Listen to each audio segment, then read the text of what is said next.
Hi, it's Todd. I'm back to talk about hirelings and retainers.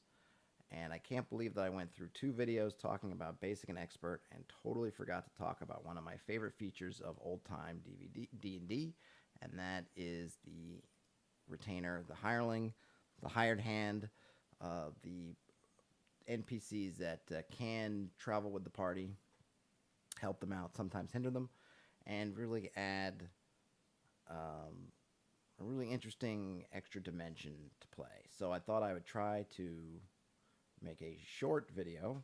We'll see how that goes, and talk about them. So let's dive on in. So you can see here I'm looking at the from the basic book where it talks about hirelings, and a hireling, as Eric calls it, a retainer, is a person hired by a player character to aid that character on an adventure. And that's really all they are. They're NPCs that you can pick up, meet in town, and hire. Could be monsters that you meet out in the wilderness or out in a dungeon.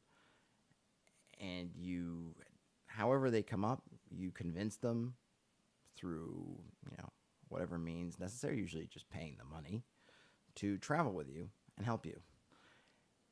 And what the hirelings provide is they give the party a way to obviously bolster their numbers if you're hiring mercenaries and people who are combat oriented, or otherwise just fill in for specializations and skills that the characters don't possess. Now, obviously, if you're playing old school D&D, the characters don't possess a whole lot of skills at all. Well, beyond just letting them, use their attributes or other, fictional means of getting things done, the retainer or the hireling is another method by which they can make use of things that would be skills or would be, require skills within the system. And they do so in a way that adds to the fiction and can add to the depth of the game. So let's say, for instance, that you have a party that doesn't have a thief. Well, you as the dungeon master might say, well, they don't have a thief, so I'm going to not put a lot of locked doors or chests or traps because they don't have any way of solving it. That could be one way to do it, but that's not the way that I would favor, and it's not generally the kind of old school classic way of approaching it. The classic approach would be that, well, if you're a character and you go into a place and it's got traps and it's got locked doors and it's got locked chests or trap chests or both, and you don't know how to solve it or you don't know how to get through it, you can either, brute force it or find some other way. If you have a magic user in the party, they have spells available, they can do that. Alternatively is you go back to the town and you hire someone. Maybe you hire a thief, maybe you hire a locksmith. Maybe you hire, somebody else that might have those skills to come in and do these things that you can't do. And the benefit of those is that they give you, as the dungeon master, another tool in your toolbox. You can have a lot of fun with these NPCs, these non-player characters. They're not going to be important in the grand scheme of things. These are not the lords and ladies of the realm. They're kind of ordinary folk. But they're windows into your characters. Your characters hire them. There's nothing that says they have to do what they say they're going to do, right? If your character wants to, they could hire somebody and totally stiff them when it comes to payday. But then word's probably going to get out. Or the NPC is going to react to that in a certain way. And that forces the players to act or their characters to act. And it can reveal things about them. And it can give them gives you different angles into them and in the world. If your characters go around stiffing the hirelings all the time, soon they're not going to be able to hire anybody. Maybe towns won't be as friendly to them once word gets out that these guys don't pay people for their services. Likewise, if they hire a bunch of help and the help never gets back to town, that's something else that's going to happen. Oh, the Borgen company, they hired 3 local fellows, and the local fellows never came back to town. That has an impact. It's also something else, another resource. I was talking in the basic expert videos about resources and how you manage resources and the way they tie them together, these hirelings, these retainers that you take with you, they're another resource. They require food. They require, protection if they're not, combat types. They require pay. You have to watch their morale. Like other NPCs or monsters, they have morale ratings. And that morale will dictate how well they will serve, how long they will serve. Are there circumstances at which maybe they will double cross you as their boss? Or maybe they'll panic and flee in a tight combat situation. A lot of that's going to come down to their alignment, potentially. But really, that morale, if they have high morale and you're treating them well, they're most likely to stick around. They're most likely not to try to grab the first piece of treasure and run. If you treat them poorly, if you continually do things that that cheapen their worth or make it seem like you don't value their worth, then that opens up a whole can of worms of what they may do in reply. In my play-by-post game that I run, they had a couple of hirelings, and when one of the players' characters died, they just kind of left him there to die. They were sort of intent on completing their explorations of these caves at hand, and so they basically pulled their friend out of the cave and just kind of laid him down. And they had a cleric hireling and a couple of fighters who were sort of there guarding the camp, and the cleric tended to him, and they just kind of left him there. Now, from the player's standpoint, I get it. You sort of have this momentum. You feel like you just overcame this obstacle of the spiders. You want to press on while you can. But in the fiction, it seems very sort of cold-hearted and calculating to just drag this poor guy out to die and then just, well, we're going back in the dungeon.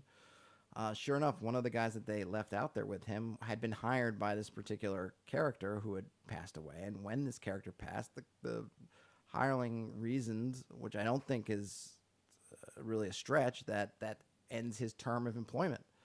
And given how the other characters, the other people running the expedition, didn't seem to give two pennies about their friend, that this wasn't something that he wanted to be a part of anymore. So since he thought he had been promised certain things, he took that character's belongings sort of as payment, and he left. Obviously, when the players came back, they were, angered by this. I mean, their characters were. I think maybe their characters and the players both understood sort of what had happened, and it made sense. It didn't make them like this hireling anymore. But now that hireling has sort of transitioned into, potentially a future minor villain. It's somebody that they always ask for.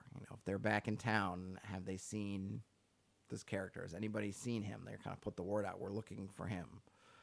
And so now that becomes another thing that I have in, that I can use as a dungeon master. I mean, it would probably make a great, plot hook. I could throw out something if I want to make something enticing to the players.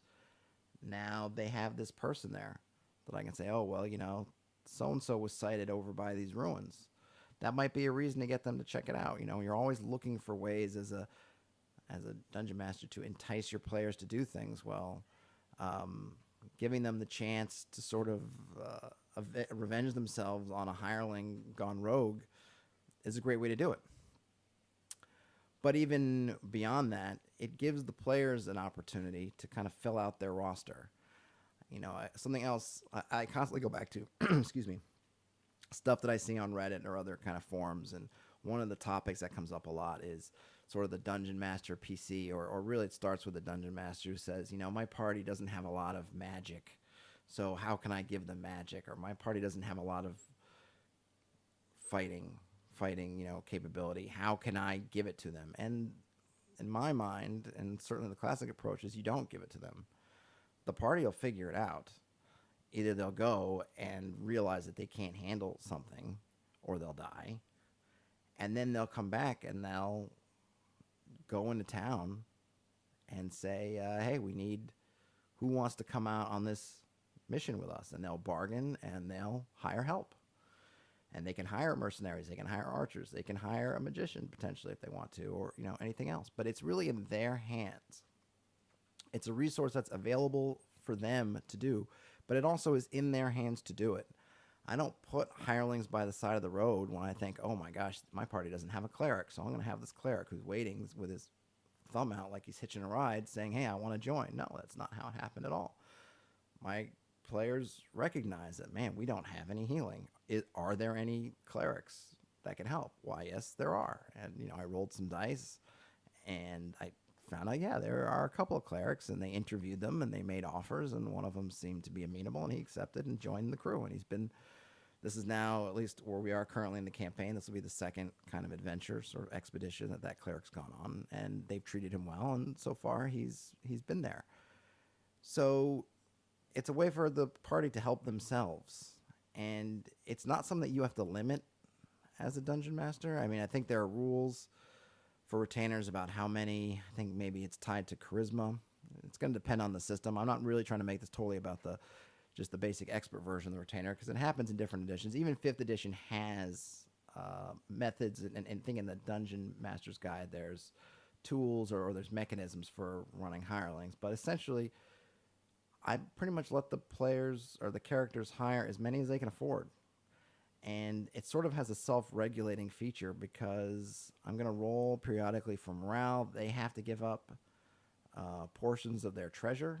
And again, if you're playing an old school type of setup where XP is equal to how much treasure you find, then that's a big limiting factor. The party's not going to want to take on so many hirelings that their percentage of the treasure drops too low, right? They're going to want to find a balance point where they have the help that they need or that they may want, and yet they're still getting a good amount of the loot. Because if you hire so many people that you end up with no loot, then your economy breaks down. And it doesn't break the game. It just means that you're going to have to either be running lots of expeditions, or you're simply not going to be able to afford to. You're going to, like any kind of business run poorly, you're just going to run out of money. Because once you pay everybody off and you go back to town, if you can't afford anywhere to stay, if you can't afford food, if you can't afford to resupply, you can't afford to go back and find more money. So everything has a way of balancing it out. If someone wants to play it safe and bring 20 mercs along with them, then those 20 mercs become something that they have to manage, and it can go badly. And what if they run up against someone who's got more money than them? So you have your 20 mercs and you think you're invincible. Well, you come up against someone and they say, hey, you mercs over there, how much is he paying you? I'll double it. And then suddenly maybe you go from having all these mercs at your back till your enemy just got twice increased their numbers. So it's not something that they're buying a permanent resource. It's something that they have to navigate and manage every session. But it can be fulfilling as a dungeon master. It's that extra variables that you get to throw in the mix. They can be fun characters that you get to inhabit for a little while. Never to take the spotlight away from your players, of course. But it's always fun when you can kind of have somebody on the inside to, add some commentary to the mix, or just inject a little humor or information, or, what I like to do a lot of times is just to make sure that I never start to treat my NPCs like they're my voice, or like this voice of wisdom, is they'll say things that are flat out wrong. Not that they're necessarily illogical, like they're crazy, but just to keep myself looking at them as imperfect, inhabitants of this world. They don't have the kind of knowledge that I do as a dungeon master. And so I want to make sure that my players never look at my NPCs as some kind of window into my real thoughts. So sometimes they'll want to stop when really the better choice is to go forward, or if the real thing is left, maybe they'll think to go right or whatever. And I don't do it in a way that I mean it to be malicious. I just want to make sure that they come across as being fallible, that they are imperfect, that you as a player, you can't just listen to the NPC and think that you're getting some kind of inside track, because I force myself to make sure that they have wrong information. That sometimes they may be right, sometimes they may be wrong. You're not going to know. You're going to have to use your judgment. And that's another one of the fun things with hirelings, is it's a way for players to use some other, again, player skills more than character skills. There's no, if you're playing, an old school game, there's no role for deception. There's nothing like that. You have to decide, do I believe them? Do I trust them? How far do I trust them? here I have this guy. He's just a laborer. I'm going to have him carry my bag full of loot. Do I trust him not to run? How do I manage that? What do I give him? Where do I put him in the lineup? I don't want him to get hit. I don't want him to be in the back, though. We need to keep my eye on him. How do I do that? And again, it's another layer, another mechanism, another wheel turning, but it's one of those wheels that allows the players to customize what they want without having to rely on you to give it to them. I never like the idea as a dungeon master that I have to give them things. I want the players to decide, given a situation, how they want to play it out, right? Do I want to go brute force? Do I want to go sneaky? Do I want to try to go magic? And sometimes you may be in a situation where you don't have the tools as a party yourself to do it, but hirelings give you a chance to go out and fetch those tools if you want them, or fetch whatever tools you want for a job. And I think that as a dungeon master, they're kind of a nice, fulfilling tool for the reasons I mentioned above. They just give you an outlet for your sort of personality, and they give you a window into how the player characters are. They give you options for hooking them into the world, and you never know what a minor character like a hireling can become in the great scheme of things with some interesting rolls of the dice. Maybe someone who started out as a hireling becomes a big bad evil guy at the end of the day, and they just add a lot of color,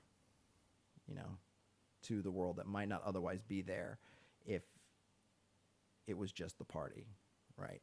Because if your two choices are that your party can go and hire an eccentric healer and take them with them, or they can just go find an extra couple of healing potions in a box, what's the more interesting, fun version? What gives you the most potential for drama or humor or just, anything? And that's the eccentric healer, not just the extra potion in a box.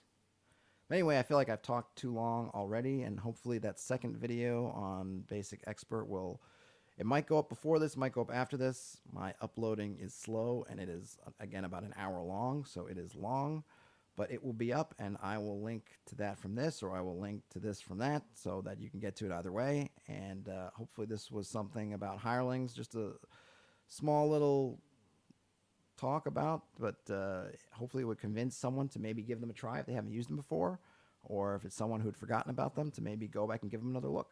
But either way, hope you enjoyed it, and I will talk to you soon.